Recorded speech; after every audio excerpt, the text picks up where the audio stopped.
Ahojte a vítajte pri najlepšom teste Land Roveru Defender Octa. Sme na zasneženom Slovakia ringu. Ja mám toto auto a splnil sa mi sen.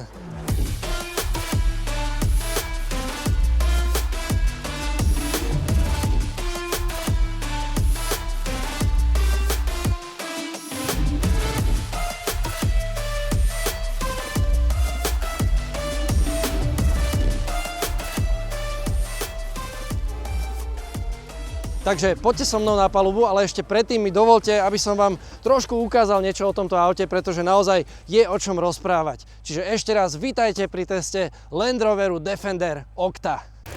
No je toto možné? Ďalší? To by sa mu nestalo, keby nakupuje na filtreaoleje.sk. Dopraj aj ty svojej mašine len to najlepšie. filtreaoleje.sk. No, ja som sa medzi tým musel obliecť, lebo je naozaj zima. A poďme si teda povedať, čo to tu máme. Land Rover Defender Octa je ten najbrutálnejší Defender, aký si môžete kúpiť. A možno sa pýtate, že prečo práve Octa? No, je to tvar diamantu a diamant je ten najtvrdší materiál na svete a presne toto si myslí Land Rover o svojom Defenderi Octa. Ako vidíte, tak to auto už na prvý pohľad je naozaj agresívnejšie než bežný Defender. Nie, že by ten bol nejaké šteniatko, ale tuto máme takmer o 7 cm rozšírené nápravy. Celé auto je zdvihnuté o takmer 3 cm. Máme tu brutálne drápáky, tieto strašne štýlové ľahké kolesá, veľké brzdy a hlavne pod kapotou máme 4,4 litrový 8-valec preplnený dvoma turbami, ktorý dosahuje výkon 635 koní a krútiaci moment 750 Nm a teraz sa podržte v akom rozsahu. Od 1600 do 6500 otáčok. Čiže máte výkon v podstate všade. Máme tu ventilačné otvory, lebo ten motor produkuje naozaj veľa tepla. Mimochodom je z dielne BMW, je to horúcevé a preto ho naozaj treba vetrať. Poďme dopredu, tuto krásne vidíte tie rozšírené blatníky, no a hlavne teda vidíte, že je tu úplne zmenený nárazník, sú tu dodatočné chladiče, všetko v mene lepšieho chladenia a ešte lepších nájazdových uhlov, ako keby ich Defender potreboval. Brodiť sa toto auto vie až do 1 metra hĺbky, no a pozrite, tuto všade vlastne máme také óčka, ktoré vlastne znamenajú Octa a je to vlastne otvor na chladenie toho obrovského motora. Takže toto auto je ešte zaujímavé špeciálnym systémom 6D Dynamics a to je vlastne systém senzorov, ktorý dokáže doslova ovplyvňovať to, ako sa to auto správa na ceste. Namiesto bežných stabilizátorov, tie tu vlastne nie sú vôbec, máme tu hydraulicky prepojené tlmiče, vďaka ktorým dokáže to auto aktívne potlačať náklony. Zároveň tu sú adaptívne tlmiče, vzduchový podvozok, uzávierky diferenciálu, je tu skrátka úplne všetko, čo by ste mohli chcieť. Na palube je to do veľkej miery klasický Defender, avšak je tu pár takých drobností. Za prvé tu máme veľmi pekné čalúnenie, ktoré asi môžeme mať aj v bežnom Defenderi. Máme tu head-up display, ale hlavne, čo je dôležité, je toto Octa tlačítko, ktoré nás dostáva do špeciálnych jazdných režimov. Ako vidíte, tak ten systém, ktorý tu je naozaj rozsiahly. Môžete si pozerať rozmery vozidla, ktoré asi treba na to naštartovať, takže si to auto rovno naštartujeme a počúvajte ten 8-valec.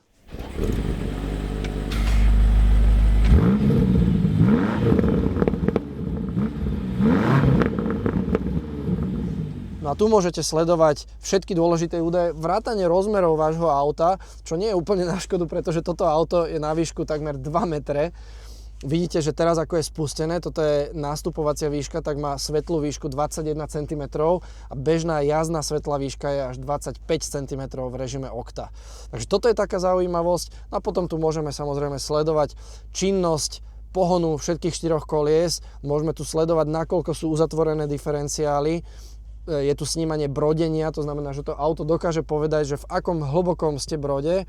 No a samozrejme info o teréne a veľa vecí, ktoré ani nemáme často vyskúšať, pretože my sa chceme ísť hlavne voziť. Sadám do týchto športových sedadiel, celkom rýchlo viem vypnúť aj asistenčné systémy, ktoré by ma mohli otravovať.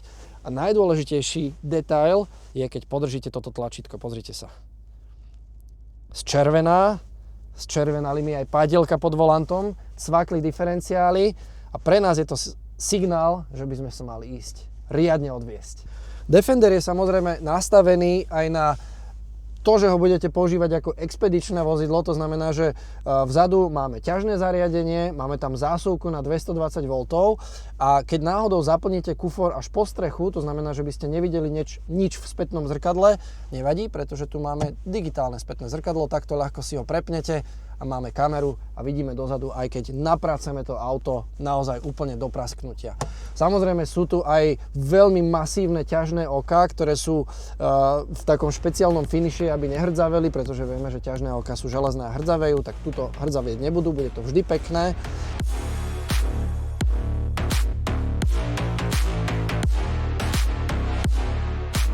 Takže priatelia, ideme na to. Neskrývam nadšenie, toto bude naozaj skôr akčné video. Defender Octa naozaj ponúka milión možností, tuto si môžete navoliť veľa rôznych terénnych režimov, to auto dokonca dokáže samé rozpoznávať terén, lenže my sme si zvolili režim Octa, ktorý je naozaj o rýchlom jazdení po nespevnenom povrchu.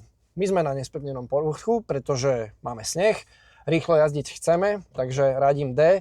Perfektné je, že si viem prepnúť prevodovku do manuálneho režimu a radiť aj sekvenčne. No a poďme na to. Pripomínam, že toto auto váži 2,7 tony. To znamená, že som veľmi zvedavý, či sa nedošmýkam až niekam do priekopy. Takže poďme na to. Prvá zákruta. Hop. Hoho! A ideme dozadu,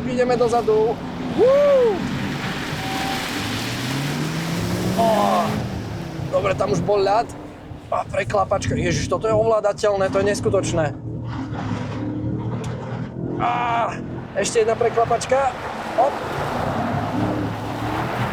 Wow.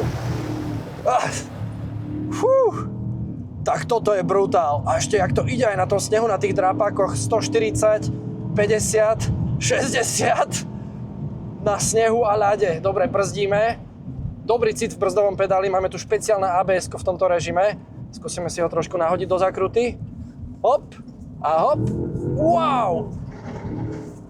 A ideme 90 stupňový drift. Tu už máme čistý ľad, ale tuto zase tie drápaky zabrali. A pokračujeme v drifte. 800 Nm. A ešte rovinka.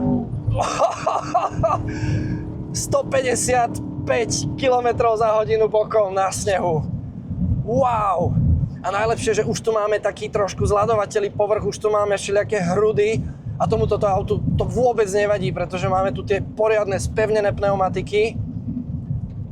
Máme tu naozaj vynikajúci podvozok, strašne sa mi páči, že on necháva to auto pracovať. Hop, nahodíme zase, trošku na brzdách a ideme bokom a tu už len plyn. Pozerať sa, kam chceme ísť. Wow!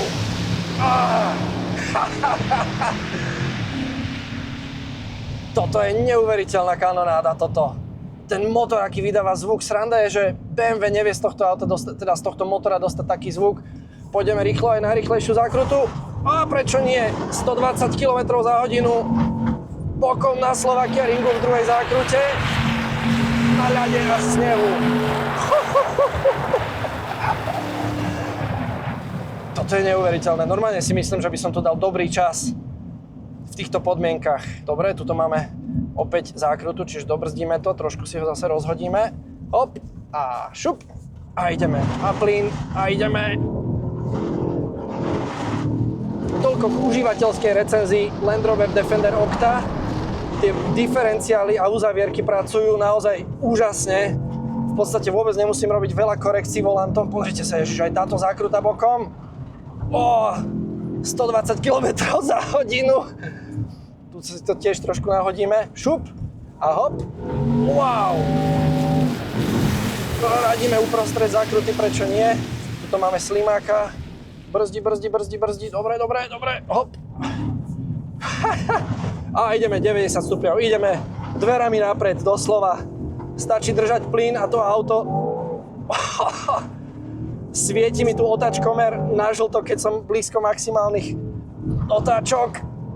Wow! A zase tak, super, krásne zaklakne ten predok, podradíme do dvojky a hop. Wow, akože keby ste mi povedali, že toto auto má 2,8 tony, tak vám neuverím. Toto je neskutočné, ako to jazdí. Aj som si zabudol vypnúť lane assist, asi to tomu autu veľmi neprekáža, ale teda akože jak toto auto funguje, ako sa s ním dá pracovať všetkými šoférskými technikami, naozaj, pozrite sa, v zakrute uberiem plyn a ideme bokom, tie bočnice sa krásne zakusnú. Ešte sa nám aj zaplo ESP, ani neviem prečo, už je vypnuté znova. Každopádne, ak som toto dával so zapnutým ESP, tak ja neviem, fakt. Dobre, poďme ešte raz, čo vy na to? Myslím, že nás to všetkých baví, nie? Hop, tuto sme si trošku viac potrebovali spomaliť, lebo tu je ľad. Dobre, krásne. Ježišmária. Prečo nemáme takéto počasie stále? To je úžasné, že aj keď vám riť ujde pod ľadom, tak stačí ho držať pod plynom a to auto sa stále zbiera, môže to zrýchľuje.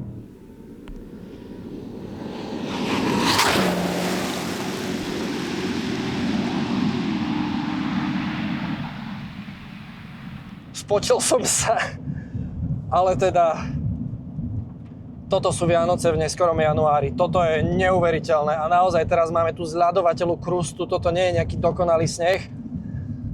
A vetu dokončím, keď si dáme aj túto zákrutu bokom, pozrite sa, hop, nahodíme a ideme. A teraz pôjdeme úplne bokom, ale nedostaneme hodiny, lebo toto je Defender Octa.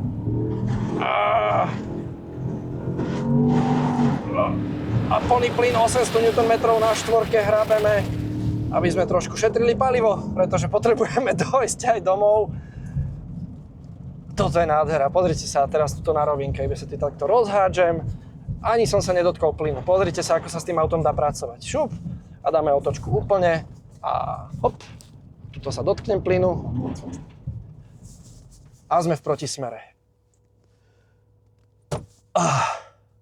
Toto je čosi absolútne úžasné. Nestíham sledovať všetky tieto displeje, ktoré mi ukazujú, ako pracuje toto auto, ale proste to, ako sa s ním dá hrať, pozrite sa, šup, ideme na dvojke a teraz si dáme takého hadíka odtiaľto. Myslím, že som vám už o Defenderi povedal všetko, to znamená, že nič nové sa nedozviete, ale môžete sa pozerať na to, ako je toto auto neuveriteľne ovládateľné. Naozaj ten podvozok v kombinácii s týmito pneumatikami, čo dokáže z tohto auta dostať, to je... Pozrite sa zase. Brzda, auto krásne zaklakne, napriek tomu, že nemuselo by. A ideme. Šup.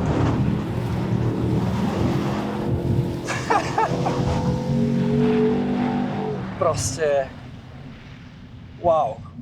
Mimochodom zvláštne je, že v Land Roveri sa rozhodli nepoužiť ich 5 liter preplňovaný, ale siahli po 4,4 litrovom dvakrát preplňovanom motore z dielne BMW Motorsport, to znamená BMW M, ktorý bežne nájdete v X6M, X5M, M5 a tak ďalej. A zaujímavé je, že tuto ten motor dosahuje najvyšší výkon spomedzi všetkých týchto aut. To znamená, že až 635 koní a keď treba, tak až 800 Nm v režime Octa. A ja sám nechápem, že som schopný sa s vami takto rozprávať, popri tom, aké bomby tu s týmto autom jazdím.